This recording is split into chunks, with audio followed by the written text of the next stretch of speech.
To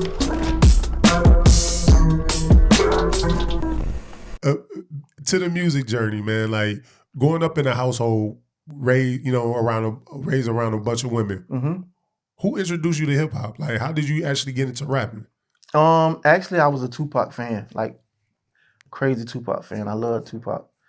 In his song, the particular song, "Brother's Got a Baby," is what made me be like, man, I want to rap. Like, you feel me?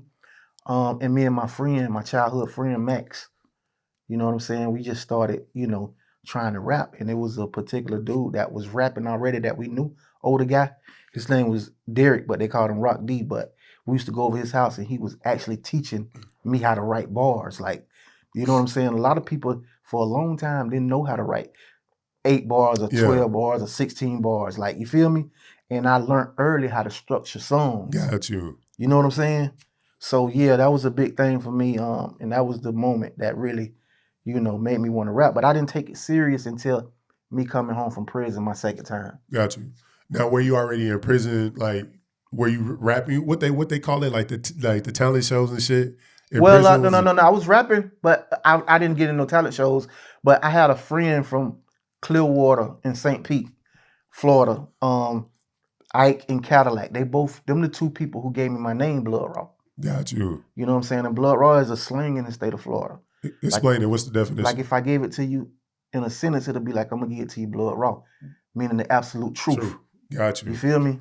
So yeah, they gave me the name. They used to be like, boy, like I rap my raps to them, and they be like, boy, that shit Blood Raw, boy. And it stuck with me, like I liked it. You feel me? Yeah. Yeah. Because essentially, at the surface, I would have thought like, okay, you probably a blood. No, yeah. But growing up for me, like we ain't have gangs in Florida for a long, long time. Like, people from other places came to Florida and started creating, whatever. You. But yeah, we ain't have gangs. We only beef with other sides of towns. Like, we ain't have no gangs. Now, up in your area, is it a lot of Haitians also, or is that more of a that's a Central Florida, Southern Florida thing. Got you. Yeah. Okay.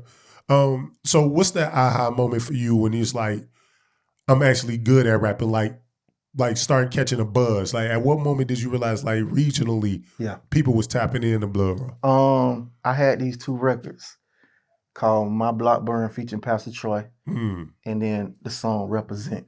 Okay. These 2 songs got me a deal in literally like 7-8 months. Damn. You know what I'm saying? This guy named TJ Chapman, he took me under his wing and he believed in me. You know what I'm saying? Along with my manager, C. Wakely. You know what I'm saying? C. Wakely, he loved me as a son, as a artist.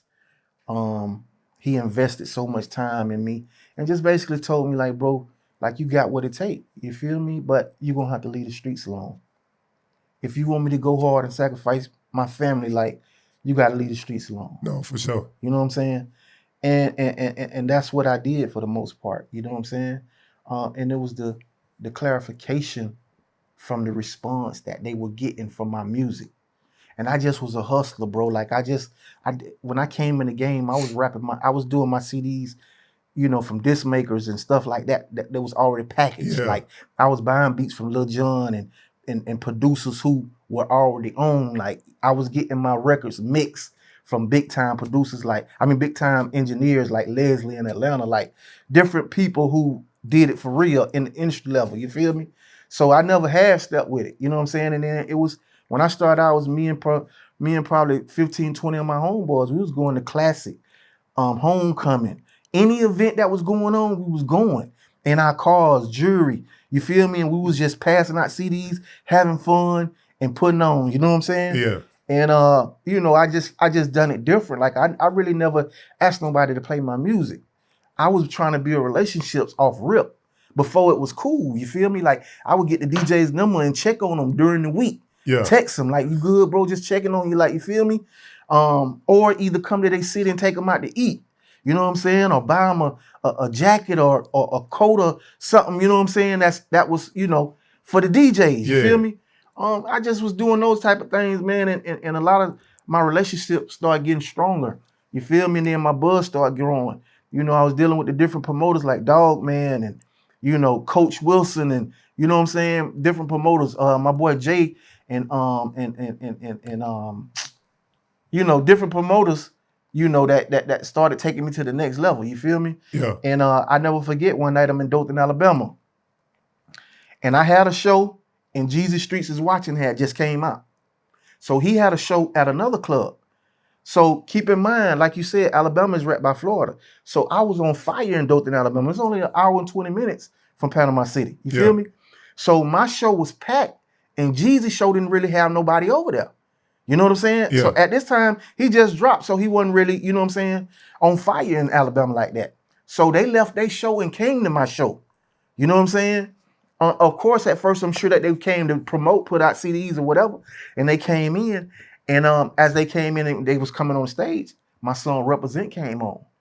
And word for word, they couldn't believe it. Like, they couldn't believe it. You feel me? Like, Kink pulled me to the side. He's like, man, what you want to do? Like we want to fuck with you. Like, you feel me? So I'm like, what y'all want to do? And I done heard it. You know what I'm saying? Like I said, I had, Universal, T.I., Trick Daddy, Jazz Face, all these people already trying to talk to me about signing. You know what I'm saying? So we exchanged numbers, and JEEZY got on the mic. He was like, man, that boy blood raw. You feel me? Or whatever.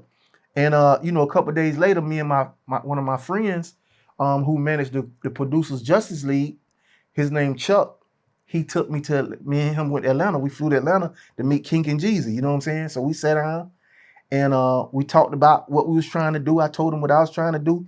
You know what I'm saying? And verbally, then I signed. You know what I'm saying?